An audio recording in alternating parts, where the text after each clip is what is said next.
Mula sa Philippines, trending news mga kapatid, kakapasok lang. Oy, nagkagulo na. Pinakamalaking ginawa ng China sa West Philippine Sea, tinamaan na. President Marcos na babahala. Diba?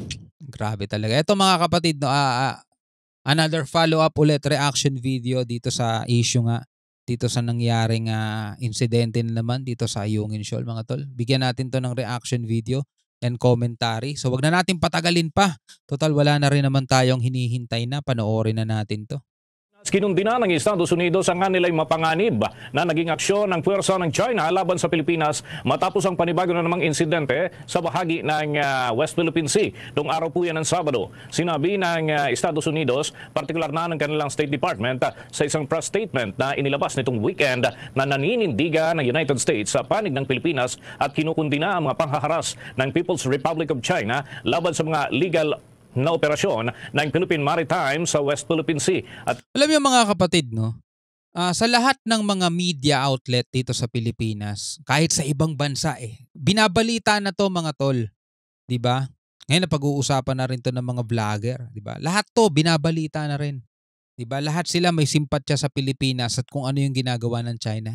Bukod tanging isang channel lang na nagbabalita daw kuno ng mga katotohanan mga kapatid. Pero kung ikita mo yung mga balita nila, puro anti-Marcos Tapos puro propaganda ni Kibuloy mga kapatid. Sila lang yung bukod tanging walang pakialam dito. No? Sila lang bukod tanging walang pakialam dito. No? Lahat ng mainstream media, lahat ng mga media outlet dito sa Pilipinas, talagang kumbaga natupad yung unity 'di ba? Unity. 'Di ba? Kasi dati yung mga media, 'di ba, binabanatan dati yung presidente, mga ganun-ganun, 'di mo nagiging bias sila. Pero dito hindi Lahat sila nakatutok sa ginagawa ng China dito sa ating bansa, bukod tanging sa isang media outlet lang na kunyari media outlet daw talaga. No, so tuloy natin.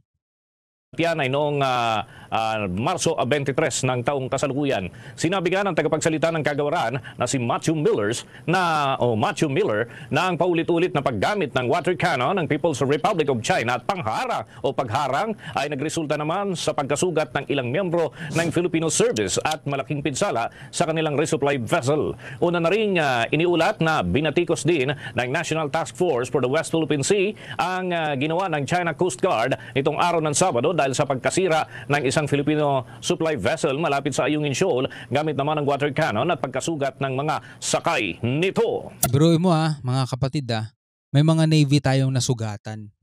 Pero hindi natin ine-invoke yung MDT, no? Na kontra doon sa sinasabi ng isang abogado, 'di ba?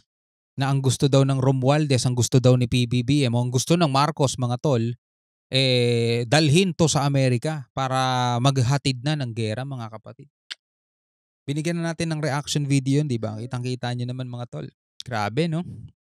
Antindi nila. Na kayang-kayang maatim ng kanilang mga budhi yung ganyan mga tol.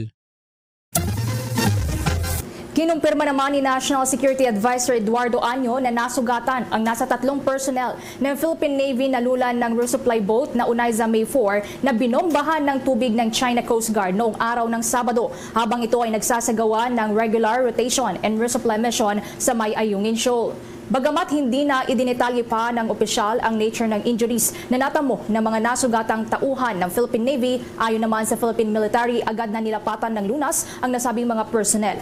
Ito na ang ikalawang pagkakataon na nasira ang Unaiza May 4 dahil sa water cannon ng China Coast Guard sa buong buwan lamang yan ng Marso. Grabe. Matatandaan kasi na 4 na tripulante din ang nasugatan sa nabasag na salamin sa naunang pag-atake ng water cannon ng China Coast Guard sa parehong barko ng Pilipinas noong Marso 5. Sinabi din ni Año na nakabalik na sa kanlurang lalawigan ng Palawan ang nasirang sasakyan pandagat ng ating bansa matapos na ma-restart na rin ng mga tripulante ang makina nito.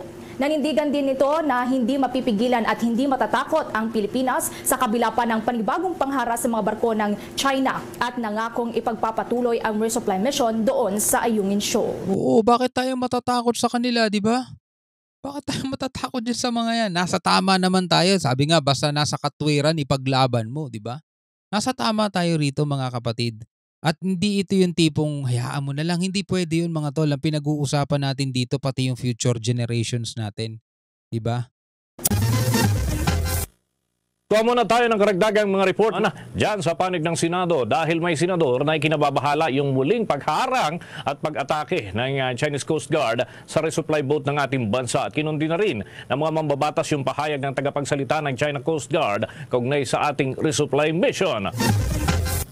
Mariing kinundina ni Senator Francis Tolentino ang naging pahayag ni China Coast Guard spokesperson Gan Yu hinggil sa ginagawa ng gobyerno ng bansa na resupply mission sa mga tropa na nakatalaga sa BRP Sierra Madre. Base sa pahayag ni Yu, sinasadya at nakagagalit ang hakbang na ginagawa ng Pilipinas at tayo raw ay lumalabag sa soberanya, karapatan at interes ng China.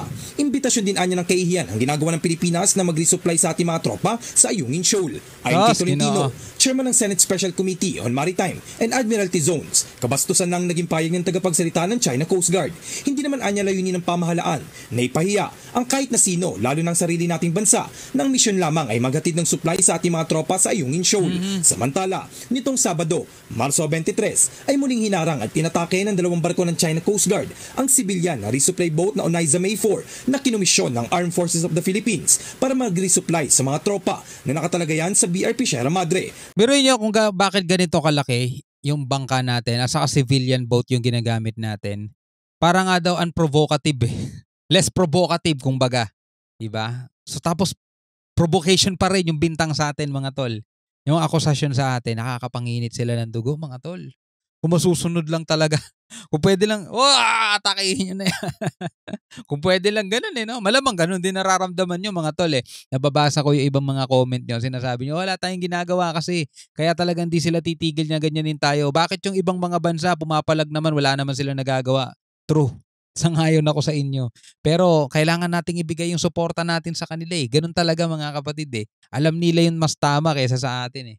Bagay naman na ikinabahala ni Tolentino. Gayunpaman, ayon sa senador ay patuloy lamang na magsagawa ang gobyerno ng resupply mission sa ating mga tropa na nakatalaga sa BRP Sierra Madre sa gitna yan ng pangaharas na ginagawa ng China sa Pilipinas. Hindi naman nating layunin na hiyain kahit sino, lalo na yung ating sarili, kundi magdala lang ng supply ng mga gamit sa ating mga tropa sa Ayungin Shoal. Pero marami pa hong pwedeng gawin. Ngayon po, ay patuloy lang po siguro tayong magpadala ng supply on all fronts, yung sa Himpapawid, sa dagat. Ginagawa ng China sa mga Pilipino sa West Philippine Sea, umaakyat na po mga sanggay sa mataas na level na ang ibig sabihin lamang po nito, naninilikado na po ang ating bansa sa kamay ng mananakop na China. Ngayon, ito na mga sanggay, tingnan na po natin itong balitang to kasi mukhang umiinit daw. Ayan po, ayon po dito sa balita, resupply vessel ng Pilipinas sa Ayungin Shoal, pinagtulungan ng 2 barko ng China. Alam na natin yung balitang to. Panoorin lang natin ng bahagya si Sangkay Janjan kung ano ang kanyang mga opinion at reaction mga kapatid. Muntikan pa raw banggain yung 2 barko.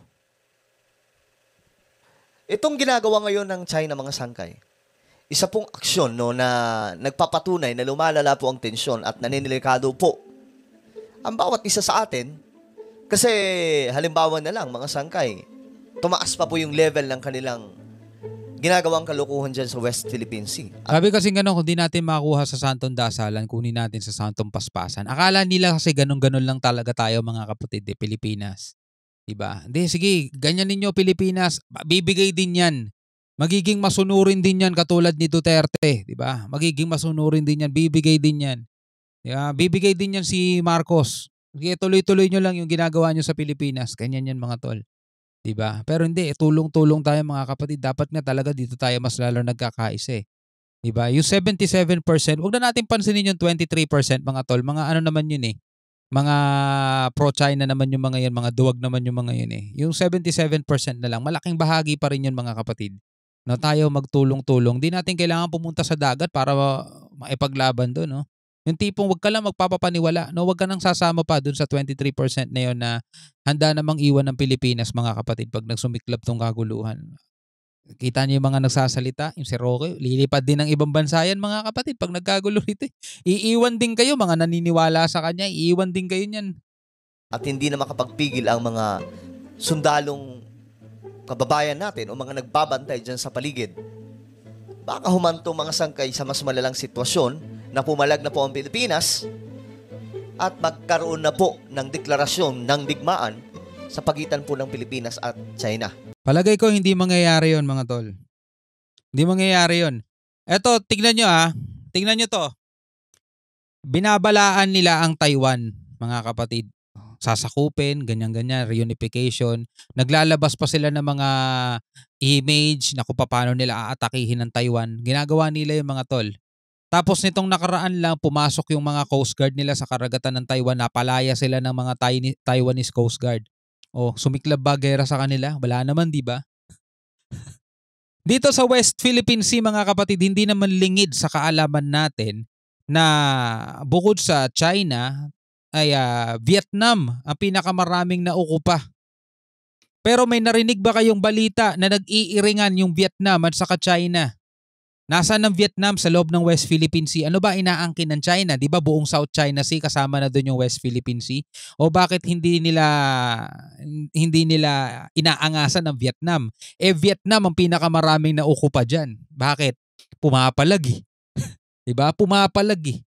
Kaya eto tayo mga kapatid, once na pumalag ang Pilipinas dito sa China mga kapatid, aatras yan. Hindi yan magdedeklara. Maniwala kayo mga tol.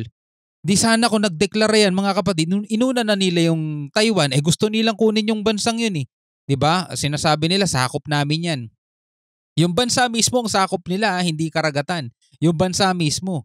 Yung mga tao mismo na nandoon para sa kanila, mga mamamayan nila yun. Diba? O ba't hindi nila magawa? Bakit di nila magawang aksyonan? Wala eh, diba? Hanggang tok lang sila mga kapatid, 70 years na. O, Vietnam, nakakaporma ba sila doon? O may inaangkin din silang isla sa Japan. O may inaangkin sila, hindi nga sila makapasok din sa karagatan ng Japan eh. Napapalayas din sila mga kapatid eh. Dito lang, bukod tanging sa Pilipinas lang sila nakakapag-angas. Pero pag pinalagan ng Pilipinas yan mga tol, aatras din yan. Nako, aatras din yan. Wala yung mga yan mga tol. Hindi, palagay ko hindi mangyayari yung Pilipinas, China, gera. Hindi. Takot lang ng mga yan, ampaw lahat ng mga yan. So tingnan po natin ang balitang to, no? Pinagtulungan na namang bombahin ng tubig ng dalawang barko ng China Coast Guard ang ating resupply vessel sa Ayungin. Okay, sige, napanood na natin yan eh. Pero tulad nga nung sinabi ko mga kapatid, di ba? Yung Pilipinas at saka China, gera, yan yung ayaw natin mangyari. Pero sa palagay ko hindi mangyayari yan. Kung pagbabasehan natin yung mga hakbang nila sa ibang mga bansa na inaangkin din nila. Meron silang isla na inaangkin sa Japan pero hindi sila makapalag doon. Inaangkin nila ang Taiwan, 70 years na nilang inaangkin yan, hindi pa rin nila magawa ng aksyon mga tol. Yung mga Coast Guard nila pumapasok sa karagatan ng Taiwan na itataboy. Vietnam ang pinakamaraming naukupa sa West Philippine Sea pero wala tayo nababalita ang nag-iiringan sila. Pilipinas lang mga tol ang bukod tanging na aangasan nila. Kaya yung gera-gera, di ba? Yung mga banta nila na maganda ang Pilipinas kung ano man ang posibleng mangyari. Ba't hindi nila magawang hatakin kunin yung BRP Sierra Madre doon? Kasi nga pakitaan nga nila na puwersa ang Pilipinas kung kaya nilang atakin nga nila yung BRP Sierra Madre. Hindi nila magawa, di ba? Wala eh. Ano na tayo ng mga tol, sinisindak lang tayo ng mga yan. No? Ikaw bilang isang Pilipino, ano masasabi mo? Comment ka na lang sa baba. Hanggang sa muli, ako nga pala si Shobal D. Peace out.